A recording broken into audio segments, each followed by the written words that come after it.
इस खबर के प्रायोजक हैं पहली गोल्ड प्रीमियम पान मसाला।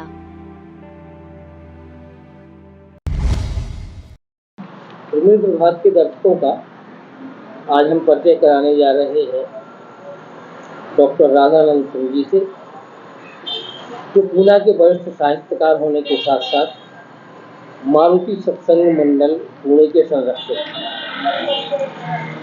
सिंह साहब, उम्मीद विभाग में आपका हार्दिक स्वागत है। धन्यवाद। आपकी आरंभिक शिक्षा दीक्षा कैसे हुई? मेरी आरंभिक शिक्षा दीक्षा मेरे गांव में हुई। मैं बिहार का रहने वाला हूं। भागलपुर जनपद में मेरा घर है और उस समय मेरे गांव में उच्च विद्यालय तक पठन पाठन की व्यवस्था थी और मैंने वहां से मैट्रिकुलेशन करने के बाद मैं भागलपुर आ गया और उस समय गांव में एक सांस्कृतिक पुरुष थे, महंत श्री चंचल प्रसाद झा जी जन्मांध, और उनकी प्रेरणा से मेरे भीतर साहित्यिक आध्यात्मिक चेतना विकसित हुई और वह संस्कार मेरे भीतर आज तक विद्यमान है। और इस साहित्यिक भावदशा की उपस्थिति उसी समय उनकी कृपा से हुई। यह मेरे जीवन की एक महत्वपूर्ण उपलब्धि है। इस प्रकार आरंभिक शिक्षा दीक्षा और संस्कार मेरी जन्मभूमि की देन है। जीवन में उच्च शिक्षा की दिशा और दशा के बारे में बताएंगे? मैंने भागलपुर विश्वविद्यालय से MA, PhD, LLB, BLSC और B.Ed सब कुछ मैंने वहीं से किया और वहाँ मेरी साहित्यिक चेतना अनेक दृष्टियों से विकसित हुई और मेरे लेखन की प्रक्रिया का भी विकास वहाँ हुआ। विश्वविद्यालय के शिक्षकों की कृपा से मैंने सामाजिक चेतना, सांस्कृतिक चेतना और राष्ट्रीय चेतना के संबंध में मुझे ज्ञान हुआ और मैंने जाना कि ये क्या है। हमारे गुरुओं ने हमें बताया कि रामचरितमानस में राष्ट्रीय चेतना कैसी है, सामाजिक चेतना उसमें कैसी है और फिर साहित्य में इसका क्या महत्व है। मूलतः यह सब कुछ भागलपुर की देन है और उस विश्वविद्यालय के हमारे जो गुरुदेव हैं, विद्वान गुरुदेव, उनकी देन है। साहित्यिक लेखन का आरंभ और विकास की गाथा क्या है? मैं MA करने के बाद भागलपुर में ऐसे एक अंगीभूत महाविद्यालय के हिंदी विभाग में अनुव्याख्याता के पद पर नियुक्त हुआ, परंतु कुछ दिनों के बाद मैं गया में केंद्रीय विद्यालय में आ गया और गया की केंद्रीय विद्यालय की सेवा में निरंतर 30 वर्षों तक रहा। वहाँ गया में ही मेरे साहित्यिक लेखन और साहित्यिक सांस्कृतिक चेतना पल्लवित और पुष्पित हुई। मैं वहाँ केंद्रीय विद्यालय के अतिरिक्त गया जिला हिंदी साहित्य सम्मेलन में महामंत्री के रूप में 30 वर्षों तक सेवा दी और उस क्रम में मगध परिमंडल में हमारी साहित्यिक, सामाजिक, सांस्कृतिक चेतना अनेक दृष्टि से विकसित हुई। प्रवचन आदि में, गोष्ठियों के संचालन में, गोष्ठियों के आयोजन में मेरी महत्वपूर्ण भूमिकाएं रहती थी। उसी गया प्रमंडल में मुझे गुरु माँ श्री महंत प्रज्ञा भारती जी का भी परिचय प्राप्त हुआ और उनकी कृपा से मेरे भीतर आध्यात्मिक चेतना भी विकसित हुई। वहाँ पर मैंने उनके मंच का संचालन भी किया और इस क्रम से गया मेरे लिए बड़ी उर्वर भूमि सिद्ध हुई आध्यात्मिक और साहित्यिक दृष्टि से। आज तक आपकी कितनी पुस्तकें प्रकाशित हुई हैं और कितनी प्रकाशन की बाट जोड़ रही है? अभी तक तो 2 संपादित पुस्तकें मेरी हैं। एक पुस्तक जो मगध की साहित्यिक चेतना पर है, वो मगध विश्वविद्यालय के स्नातकोत्तर कक्षा में चयनित है और दूसरी पुस्तक जो है गया की साहित्यिक चेतना के बारे में है। इसके अलावा 9 पुस्तकें मेरी हैं। उसमें से गया विष्णुपद जो कि एक प्रधान तीर्थ है, गया विष्णुपद पर मेरी 2 किताबें हैं।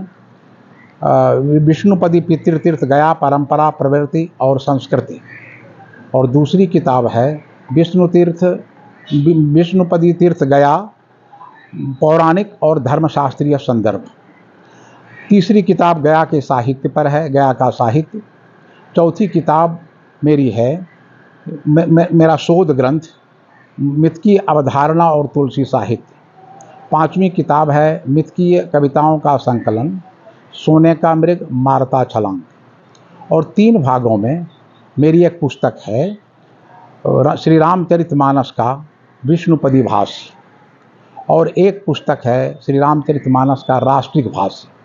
अभी मैं संत तुकाराम गाथा का मराठी से हिंदी में अनुवाद कर रहा हूँ। यह बहुत महत्वपूर्ण पुस्तक होगी, मैं समझता हूँ लगभग 2000 पृष्ठ की ये पुस्तक होगी और एक महत्वपूर्ण पुस्तक होगी। और इस प्रकार से मैं इस रचना के क्रम में पुणे में बहुत सक्रिय हूँ। मिथकीय अवधारणा और तुलसी साहित्य पर आपका शोध ग्रंथ है। इसकी मूल अवधारणा क्या है? इसकी मूल अवधारणा यह है कि पाश्चात्य विद्वानों ने माना कि मिथक कोरी कल्पना है, इसका कोई यथार्थ आधार नहीं है, परंतु मैंने रामचरितमानस के आधार पर इसे सिद्ध किया है कि मिथक जो है वो साहित्य का बिल्कुल यथार्थ है। साहित्य का जो यथार्थ है वो मिथक में छिपा हुआ है, क्योंकि हमारे यहाँ महाभारत और रामायण ये इतिहास है, इसलिए वैदिक साहित्य से लेकर रामचरितमानस तक जितनी गाथाएं हैं वो मिथकीय होते हुए भी उसकी वो यथार्थ की भावभूमि पर अधिष्ठित है। और इसलिए मैंने मिथकीय अवधारणा और तुलसी साहित्य में ये सिद्ध किया है कि राम कथा मनुष्य के जीवन की एक यथार्थ गाथा है और भारतीय साहित्य का भी यथार्थ है, जो मनुष्य के जीवन को प्रेरित करता है, संचालित करता है और उसके जीवन का निर्माण भी करता है। मेरी यही अवधारणा है मिथकीय अवधारणा और तुलसी साहित्य में। इस शोध ग्रंथ का क्या प्रदेय है? इस शोध ग्रंथ का प्रदेय यानी प्रयोजन यह है, इसके प्रयोजन 3-4 हैं। इसके सामाजिक प्रयोजन हैं, सांस्कृतिक प्रयोजन हैं, धार्मिक प्रयोजन हैं और राष्ट्रीय प्रयोजन हैं।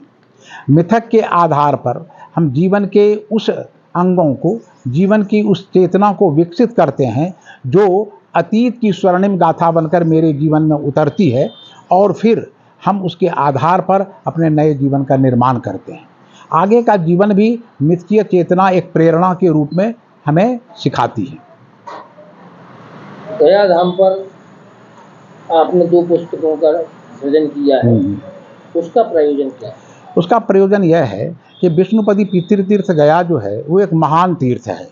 उस तीर्थों की सामाजिक चेतना, धार्मिक चेतना, आध्यात्मिक चेतना और खासकर पौराणिक चेतना जो है, जिससे कि आम लोग अनभिज्ञ हैं, उस चेतना के बारे में उन्हें जानकारी देनी, उस तथ्यों के बारे में बताना इस पुस्तक का मूल उद्देश्य है।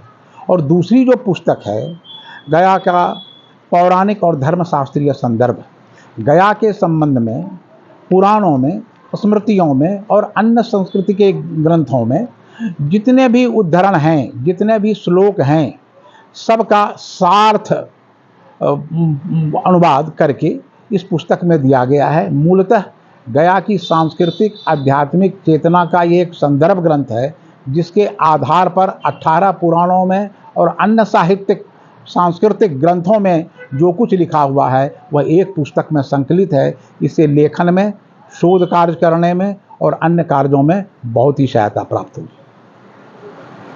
आपकी एक पुस्तक है गया का साहित्य, इसके लेखन का मूल उद्देश्य क्या है? इसके लेखन का मूल उद्देश्य यह है कि मैं गया जिला हिंदी साहित्य सम्मेलन का जब मैं महामंत्री था तो मैंने देखा कि मगध प्रमंडल में बहुत साहित्यकार हैं जो अनदेखे हैं, कोई न जानता।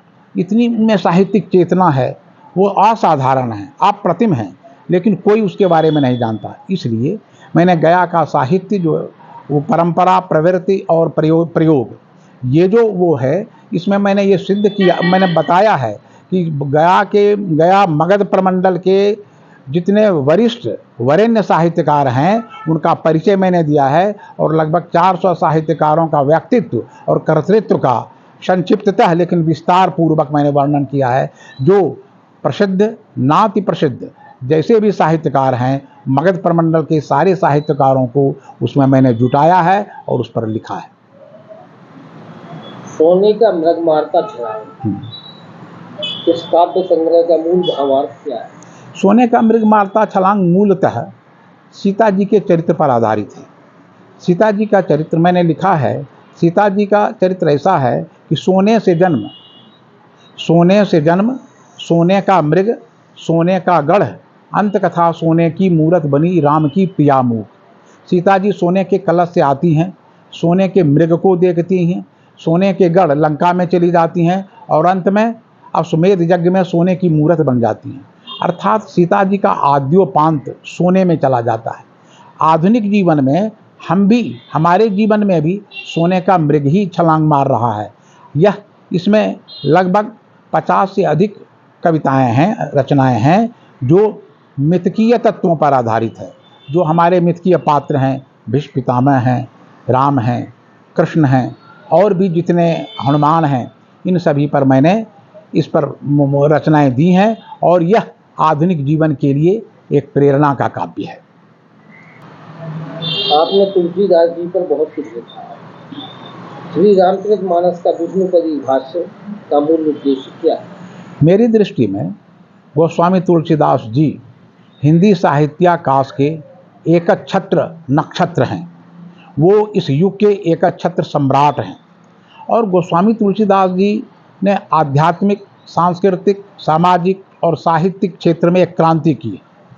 श्री रामचरितमानस का विष्णुपदी भाष्य गया के विष्णुपद की प्रेरणा से रचित है। यह हनुमत प्रसाद है और इसमें रामचरितमानस के 694 चौपाइयों और छंदों, जिसमें कि चरण, पद, पग आदि के पर्याय सम्मिलित हैं, ऐसी चौपाइयों का मैंने भाष्य किया है और बताया है कि यह जो श्री राम के जो चरण हैं वह मानव की मुक्ति का एकमात्र उपाय है। और गोस्वामी जी ने कहा भी है, सब कर मत खगनायक एहा, करिय राम पद पंकज नेहा।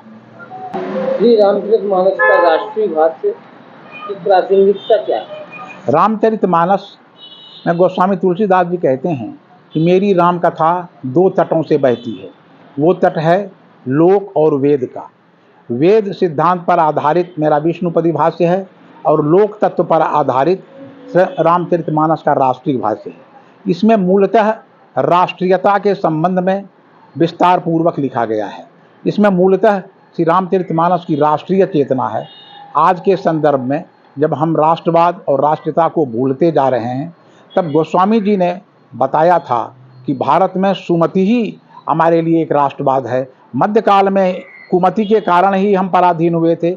आज भी भारत की ये कुमति कलमस्ता है, इसी से हम डूबे हुए हैं। इसलिए गोस्वामी जी ने जो 3 राज्यों का वर्णन किया, उसमें किष्किंधा में अंत तक सुमति नहीं बनी और बाली का वध हुआ। लंका में अंत तक 2 भाइयों में सुमति नहीं बनी और सोने की लंका भस्मीभूत हो गई। लेकिन अयोध्या में लाख प्रयास के बाद भी भरत श्री राम की पादुका के लिए परेशान रहा, उसने पद की चिंता नहीं की, जबकि बाली पद के लिए लड़ता रहा और विभीषण पर पाद प्रहार होता रहा। रामचरितमानस का यही मूल तत्व है कि जहाँ सुमति तहाँ संपत्ति नाना, जहाँ कुमति तहाँ विपत्ति निर्दाना। रामचरितमानस के मूल में, रामचरितमानस के केंद्र में यही चौपाई है और ये आज के लिए भी सार्थक है।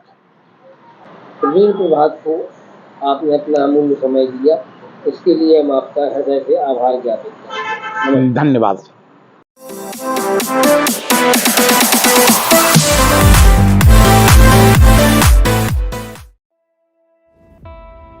इस खबर के प्रायोजक हैं पहली गोल्ड प्रीमियम पान मसाला।